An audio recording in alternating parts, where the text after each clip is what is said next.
Você pega dois pedaços de metal e eles se grudam. Mágica? Você vira um deles e de repente eles se empurram sem nem se tocar. E todo mundo te diz, é magnetismo. Mas isso não explica nada. Isso é só dar nome para o problema. E deixa eu te contar algo que vai mudar completamente como você pensa sobre perguntas. Quando você me pergunta por que ímãs funcionam, você acha que está fazendo uma pergunta simples, mas não está. E a razão pela qual não está vai te ensinar mais sobre a natureza da realidade do que qualquer resposta que eu poderia te dar. Numa entrevista para a BBC em 1983, um entrevistador me perguntou exatamente isso.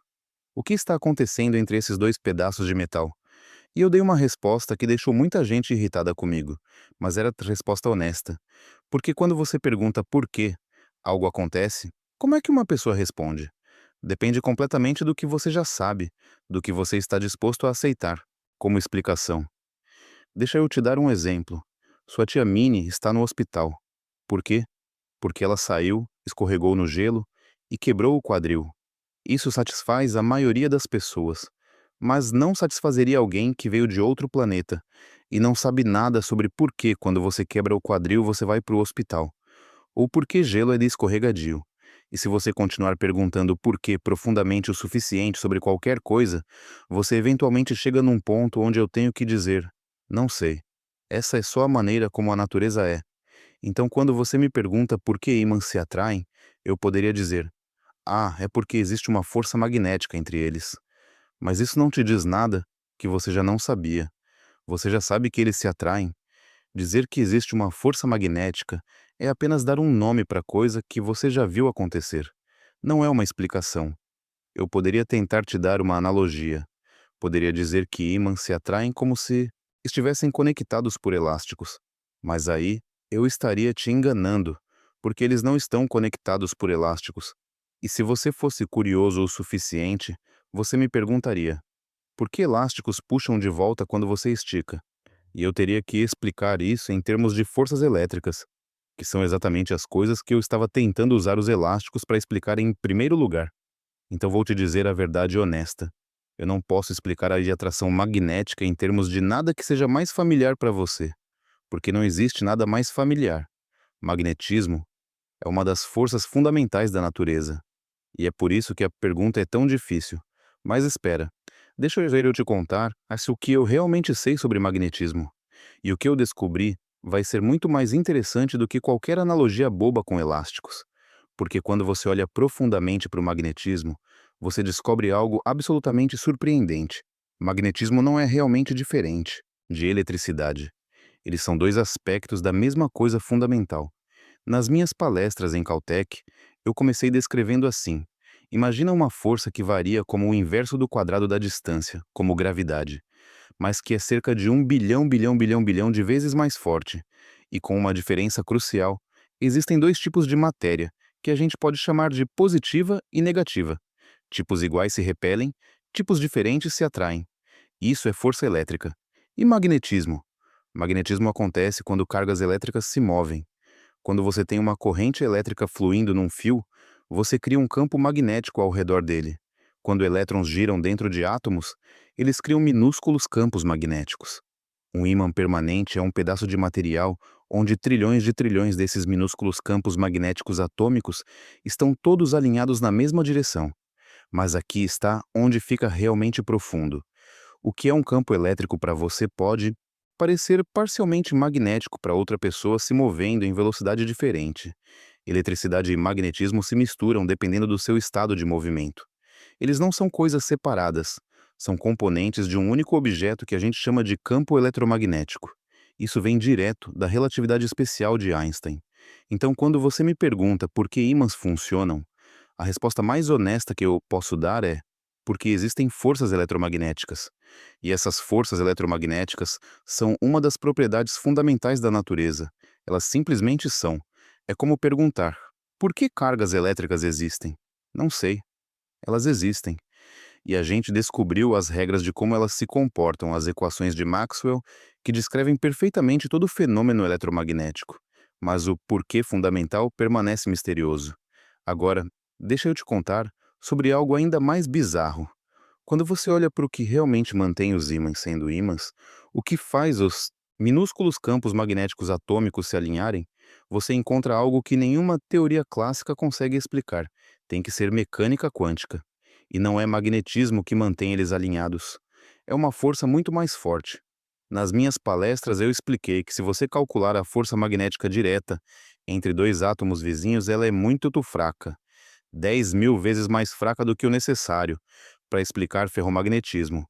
As forças magnéticas são tão fracas que movimento térmico deveria desalinhar todos os ímãs atômicos, mesmo em temperaturas de alguns décimos de grau Kelvin. Mas ferro continua magnetizado em temperatura ambiente. Algo está errado. A resposta é que existe uma interação indireta, muito mais forte que só pode ser explicada por mecânica quântica. Tem a ver com o princípio da exclusão de Pauli e com elétrons livres no metal. Os elétrons livres interagem com os elétrons presos nos átomos através do princípio da exclusão. E essa interação, através de um mecanismo indireto complicado, faz com que os spins dos elétrons nos átomos vizinhos queiram se alinhar todos na mesma direção. Então, o que mantém um ímã sendo um ímã não é magnetismo, é uma força elétrica quântica agindo através do princípio da exclusão. Isso é absolutamente fascinante. O fenômeno macroscópico de magnetismo, que você vê quando brinca com ímãs, emerge de efeitos quânticos microscópicos que não têm nada a ver com forças magnéticas diretas. E tem mais, nem todo material com átomos magnéticos se torna um ímã permanente. Cromo, por exemplo, está bem ao lado do ferro na tabela periódica. Tem elétrons desemparelhados que criam momentos magnéticos atômicos, mas cromo não é ferromagnético. Por quê? Porque nele, a interação quântica ela tem o sinal oposto. Ela faz os spins vizinhos quererem apontar em direções opostas. Isso é chamado de antiferromagnetismo. Então você tem ferro, onde todos os spins apontam na mesma direção. Você tem cromo, onde os spins alternam para cima, para baixo, para cima, para baixo. E tem materiais ainda mais exóticos, ferrites, onde dois tipos diferentes de átomos magnéticos se alternam, mas com forças diferentes, resultando em magnetização líquida, garnets com ítrio e ferro, onde efeitos orbitais complicados fazem o material ser ferromagnético de um jeito completamente inesperado. E a gente ainda nem chegou na parte mais estranha. Quando você tem um pedaço de ferro, ele não está magnetizado uniformemente. Ele está dividido em regiões chamadas domínios magnéticos. Dentro de cada domínio, todos os spins apontam na mesma direção, mas domínios diferentes apontam em direções diferentes. É só quando você aplica um campo magnético externo que esses domínios se alinham e o ferro como um todo se torna magnetizado. As fronteiras entre domínios, chamadas de paredes de domínio, podem se mover.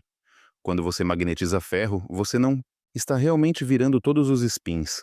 Você está movendo as paredes de domínio, fazendo os domínios alinhados com o campo externo crescerem às custas dos outros. E quando você remove o campo externo, algumas dessas paredes ficam presas em defeitos no cristal. É por isso que ferro mantém magnetização residual. É por isso que ímãs permanentes existem. E aqui está algo que eu sempre achei bonito. Materiais magnéticos duros, como o alnico V que a gente usa para fazer ímãs permanentes fortes, são projetados para ter paredes de domínio muito difíceis de mover. A composição, 5 elementos diferentes em proporções específicas, cria tensões internas e grãos microscópicos que prendem as paredes de domínio no lugar. Que paciência leva para misturar 5 coisas e testar até você encontrar a substância mais ideal. Então, quando você me pergunta por que ímãs funcionam, a resposta completa envolve forças eletromagnéticas fundamentais, mecânica quântica e o princípio da exclusão de Pauli, estrutura cristalina do ferro, domínios magnéticos e paredes de domínio, defeitos e tensões que prendem essas paredes. É uma hierarquia inteira de explicações, cada uma dependendo da anterior. E sabe qual é a coisa mais interessante de tudo isso? No final de todas as minhas palestras sobre magnetismo, no fim do volume 2 das Feynman Lectures, eu escrevi algo que sempre me fez rir. Eu disse: em toda a nossa longa e envolvida discussão, nós nunca explicamos por que, quando você esfrega um pedaço de âmbar, você gera carga nele. Nem explicamos por que uma pedra de magnetita é magnetizada. Você pode dizer: ah, nós só não acertamos o sinal. Não, é pior que isso. Mesmo se acertássemos o sinal, ainda teríamos a pergunta: por que a pedra de magnetita no chão está magnetizada?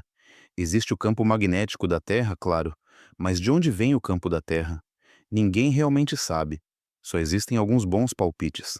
Então veja, essa nossa física é muito falsa. A gente começa com os fenômenos de magnetita e âmbar e terminamos não entendendo nenhum dos dois muito bem. Mas sabe o que é incrível? Mesmo sem entender tudo, mesmo com esses mistérios fundamentais ainda sem resposta, a gente aprendeu uma quantidade tremenda de informação muito excitante e muito prática no processo. A gente pode calcular como campos magnéticos se comportam com precisão absurda. A gente pode projetar motores elétricos, geradores, transformadores, discos rígidos, máquinas de ressonância magnética. Toda a nossa civilização tecnológica depende de manipular campos magnéticos.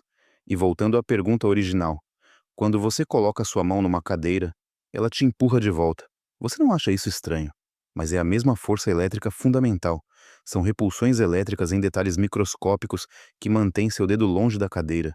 A força magnética que eu queria usar para explicar a repulsão de ímãs em primeiro lugar é o que acaba sendo a coisa mais profunda que a gente tem que começar para explicar muitas outras coisas que todo mundo simplesmente aceita. Então aqui está a lição real. Quando você pergunta por que algo acontece, você tem que saber em que nível de explicação você está disposto a parar. Eu posso te dizer que ímãs se atraem por causa de forças eletromagnéticas. Eu posso te contar sobre campos permeando o espaço. Eu posso explicar sobre domínios magnéticos e mecânica quântica. Mas eventualmente eu chego num ponto onde tenho que dizer: essa é apenas a natureza. Forças eletromagnéticas simplesmente existem. E elas existem dessa maneira específica que as equações de Maxwell descrevem. O universo não nos deve uma explicação em termos que nossos cérebros evoluídos para lidar com objetos macroscópicos possam facilmente visualizar.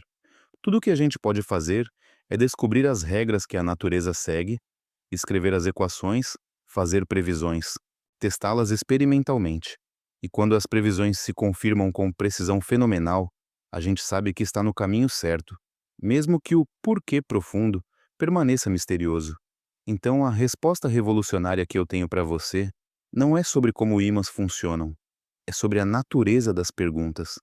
É sobre entender que explicação sempre depende do que você já sabe, do que você está disposto a aceitar. É sobre reconhecer que no fundo de toda explicação, eventualmente você chega em coisas fundamentais que simplesmente são.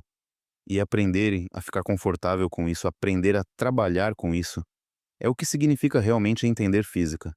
E essa é a minha resposta para por que ímãs funcionam. Não é a resposta que você esperava, que eu sei, mas é a resposta honesta. E no processo de entender por que a pergunta é difícil, você aprendeu muito mais sobre a natureza da realidade do que se eu tivesse te dado alguma analogia boba que te fizesse sentir bem, mas que não significasse nada real. Essa é a física como ela realmente é. E é muito mais interessante assim.